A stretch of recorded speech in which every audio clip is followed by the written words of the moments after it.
I was 16 when I started working the night shift at Nick's Diner on Route 9.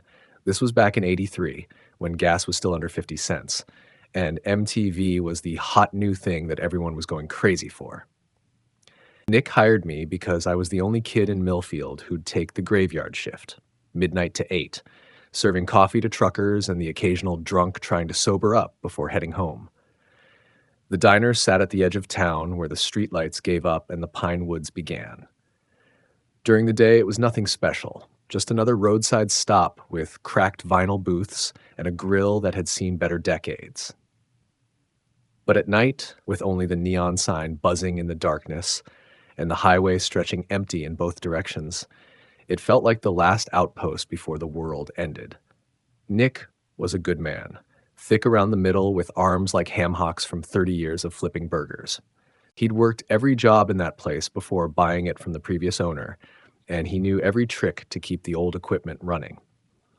His wife Elizabeth had died the year before, cancer, and I think he hired me partly because he couldn't bear to be alone in that place all night with his memories. "There's rules," he told me on my first night, counting out the till while I wiped down tables.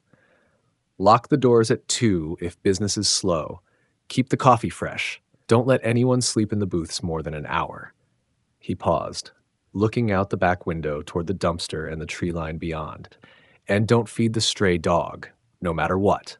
I asked him why, but he just shook his head and gathered up his coat. "Some things you don't mess with, son. That's one of them." The dog showed up my third night on the job. I was taking out the trash around 3 in the morning when I heard scratching near the dumpster. When I shone my flashlight over, I saw it. A German Shepherd mix, maybe, though it was hard to tell in the poor light. Its fur was matted and dark, and it was thin as a rail. The thing that struck me most was how still it stood. Most strays would run when you spotted them, but this one just watched me with yellow eyes that seemed to catch the light wrong. I went back inside and forgot about it until the next night, when I heard the scratching again. This time, I brought a leftover hamburger patty from the grill. The dog was in the same spot, standing perfectly motionless beside the dumpster. When I tossed the meat toward it, the dog didn't move for a long moment. Then it stepped forward, and I swear I didn't see it actually eat the burger, just leaned down, and when it raised its head, the meat was gone. Over the next few weeks, feeding the dog became part of my routine. I'd save scraps from plates that came back to the kitchen, stuff that would just go in the trash anyway. Nick never said anything, though I caught him looking out the back window sometimes with a worried expression. The dog was always there, always in the exact same spot, always perfectly still until I appeared with food. I started thinking of it as my dog, though it never let me get close. I named it Shadow because of how dark its fur was and how it seemed to blend into the night. Sometimes I'd try to coax it closer with extra treats, but it never moved from its spot by the dumpster, just stood there watching me with those yellow eyes. It was late October when things started feeling different. The nights were getting colder and business was slow even for the graveyard shift. I'd sometimes go hours without seeing a customer. That's when I began to notice that Shadow was getting bigger. At first, I thought it was just the food filling him out, putting some meat on his bones. But it was more than that.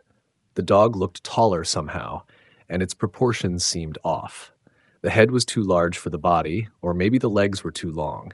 It was hard to tell in the dim light from the back door, but something wasn't right. I mentioned it to Nick one morning when he came in to relieve me. "That stray's looking healthier," I said, trying to sound casual. Nick stopped counting the register and looked at me hard. "You been feeding it?" I couldn't lie to him. Just scraps that would go to waste anyway. His face went pale. "Jesus Christ, kid, I told you not to do that," I scoffed. "It's just a hungry dog, Nick. What's the harm?" He sat down heavily on the stool behind the counter. "My grandfather used to tell stories about things in these woods, things that weren't what they seemed. Said there were creatures that could look like whatever you expected to see, but only if you fed them. Only if you gave them a reason to stick around." I laughed, but it came out hollow. "Come on, Nick. It's 1983, not 1883. He wasn't amused. "You think I'm some superstitious old fool?" His voice had an edge I'd never heard before. I've been in this town my whole life. I've seen things that would make your hair turn white, and I'm telling you, stop feeding that dog. But I couldn't. Shadow was out there every night, waiting for me. Sometimes when I looked out the back window during quiet stretches, I'd see those yellow eyes reflecting the kitchen light. He never moved during my shift, just stood guard by the dumpster until I came out with food. November brought the first real cold snap, and that's when I noticed Shadow's eyes had gotten brighter. Not just reflecting light anymore, but actually glowing with their own yellow radiance. And when it opened its mouth to take the food, I caught glimpses of teeth that seemed too white, too sharp, too many. The night everything changed was November 15th. I remember because it was the night before my girlfriend Susan's birthday, and I was planning to surprise her with a necklace I'd been saving up for. I'd worked extra shifts for months to afford it, keeping the little velvet box hidden in my locker at school. It was just past midnight when the trucker came in. He was a big guy with a beard and a Peterbilt hat. He sat and ordered coffee and pie. We chatted about the weather, the road conditions, normal stuff. He paid his check and headed out, and I was clearing his table when I heard his truck door slam. Then I heard him scream. I ran outside and found him pressed against his cab, pointing at the back of the diner with a shaking hand. "What the hell is that thing?" I looked where he was pointing and saw Shadow by the dumpster. Only it wasn't Shadow anymore. The thing standing there was maybe 7 feet tall, standing on its hind legs like a man. Its fur was black as tar, and its face was all wrong. Too long, with a mouth that split wider than any dog's should. Those yellow eyes burned like headlights in the darkness. "Get inside," I told the trucker, and he didn't argue. I locked the door and called the sheriff, but when Deputy Morrison arrived 20 minutes later, there was nothing by the dumpster except some tracks in the dirt that didn't look like they came from any dog. The trucker left without saying much else, and Morrison told me to call if I saw anything else unusual, but I knew the thing was still out there. I could feel it watching from the tree line, waiting. I should have quit that night, should have walked away and never come back. But I needed the job, and besides, part of me felt responsible. I'd been feeding it for weeks, and Nick's words kept echoing in my head about creatures that stuck around if you gave them reason. For the next few nights, I didn't see Shadow at all. The dumpster area was empty. No scratching sounds, no yellow eyes in the darkness. I started to hope that maybe it had moved on, that whatever I'd been feeding had found somewhere else to hunt. Then Susan disappeared. She was walking home from her job at the Five and Dime on November 20th when she vanished somewhere between Main Street and her house on Elm. Her mother called the police when she didn't come home for dinner. They found her purse in the woods behind the diner, not 50 yards from where Shadow used to wait for me. The search parties went out at first light. Half the town turned up to help, combing through the pine woods with flashlights and calling her name. I joined them, of course, but I thought for sure they wouldn't find her. Not alive, anyway. They did find her, though. 3 days later, she came walking out of the woods like nothing had happened. She was dirty and confused and couldn't remember where she'd been or how she'd gotten there. The doctor said she was dehydrated and had some scratches on her arms, but otherwise seemed fine. I was there when they brought her to the hospital. I was there when her parents cried and held her and thanked God for bringing her home. And I was there when she looked at me with eyes that weren't quite the right color anymore. Susan's eyes had always been brown, warm and dark like coffee. But the girl who came out of the woods had eyes that were lighter, with flecks of yellow that seemed to catch the light in a way that made my skin crawl. Nobody else seemed to notice. Her parents were too relieved to pay attention to details, and the doctors were focused on her physical condition. But I knew. I'd been looking into yellow eyes for months, feeding the thing that wore them. The girl who came back looked like Susan, talked like Susan, even had Susan's memories. She knew about our relationship and about private conversations we'd had. But there were little things that weren't right. The way she held her head slightly tilted, like she was listening to something the rest of us couldn't hear. The way she never seemed to blink. The way she moved too smoothly, like she was floating just above the ground. I tried to convince myself I was being paranoid. Trauma could change a person, couldn't it? Maybe the experience in the woods had affected her somehow, made her different. But deep down, I knew the truth. The thing that had been waiting behind the diner had taken Susan, and what came back wasn't her at all.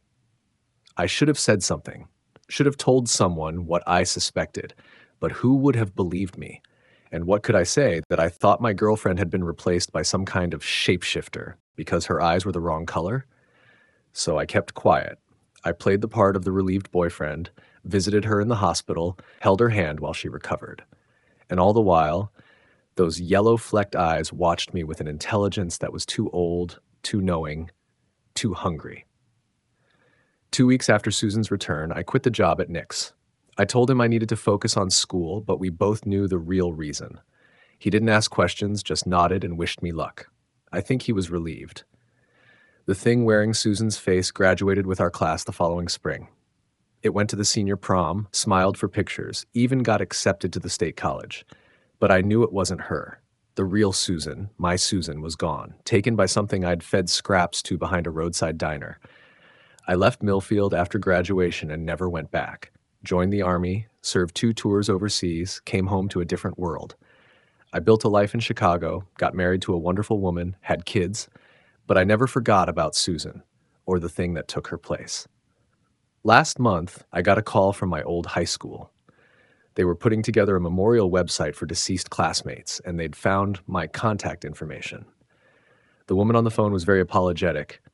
"I'm sorry to have to tell you this," she said, "but Susan passed away last week. Car accident on Route 9 right outside of town. I know you two were close in school." I thanked her for calling and hung up. Then I sat in my kitchen for a long time, thinking about yellow eyes and the thing that had pretended to be human for decades. The funeral was small. I flew back to Millfield and sat in the back of the church, watching as they lowered a casket into the ground beside the headstone that marked Susan's parents' grave. Most of our old classmates were there. They spoke about how Susan had never seemed to age, how she'd looked exactly the same for decades. After the service, I drove out to where Nick's Diner used to be. The building had been torn down years ago, replaced by a gas station that had itself been abandoned when the new highway bypass was built. But I knew where the dumpster had been, where the tree line started. I stood there in the weeds and the rust, remembering a 16-year-old kid who thought he was being kind to a hungry stray. And I wondered if there might be another diner somewhere, another lonely night shift worker with a soft heart and leftover scraps. I wondered if something else was waiting in the woods, patient and hungry, ready to take the shape of whatever love it was offered. The thing about feeding strays is that they always come back for more.